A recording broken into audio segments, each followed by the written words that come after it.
ససియారెడ్డి PG కళాశాల మరియు రవికిరణ్ కంటి ఆసుపత్రి వారి సంయుక్త ఆధ్వర్యంలో శనివారం ససియారెడ్డి పీజీ కళాశాలలో ఉచిత కంటి పరీక్ష మరియు అవగాహన సదస్సు ఏర్పాటు చేశారు.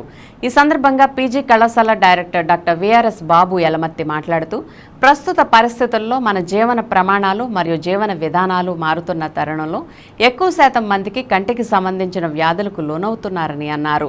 ఈ సందర్భంగా రవికిరణ్ కంటి ఆసుపత్రి ప్రముఖ వైద్యులైన డాక్టర్ జి హేమలత మాట్లాడుతూ చిన్ననాటి నుండే కంటి మీద ప్రత్యేకమైన శ్రద్ధ చూపించాలని, అందుకు మంచి పౌష్టికాహారపు అలవాట్లతో పాటు మినరల్స్, విటమిన్స్ మరియు ఐరన్ సంబంధిత ఆహారాన్ని చిన్ననాటి నుండే పిల్లలకు అలవాటు చేయాలని, కంటికి సరైనటువంటి విశ్రాంతి మరియు తగిన నిద్ర ఉండాలని సూచిస్తూ, అలాగే జంక్ సంబంధిత ఆహారాలకు దూరంగా ఉండాలని, మొబైల్ ఫోన్ ఎక్కువసేపు చూడకుండా ఉండాలని, లేకపోతే వారి కంటి చూపుపై తీవ్రమైన ప్రభావం చూపుతాయని తెలియజేశారు.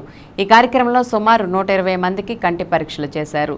ససిఆర్ఆర్ పీజీ కళాశాల కరస్పాండెంట్ కానాల శ్రీనివాసరావు, పీజీ కళాశాల director doctor V R S Babu Yalamatti, MBA director doctor Rangu Srinivasarao, కార్యక్రమ coordinator doctor Tera Rajesh, M Upendra, retired audit officer Satyanarayana, Ayanampudi Ramprasad, అధ్యాపకులు పాలి హేమంత్ సుబ్బారావు, ఎస్ మాధవి, టి లక్ష్మీ ప్రియాంక మొదలైన వారు ముఖ్య అతిథులను ఘనంగా సన్మానించారు. ఇంకా ఈ కార్యక్రమంలో వివిధ విభాగాల అధ్యాపకులు, విద్యార్థిని విద్యార్థులు పాల్గొన్నారు.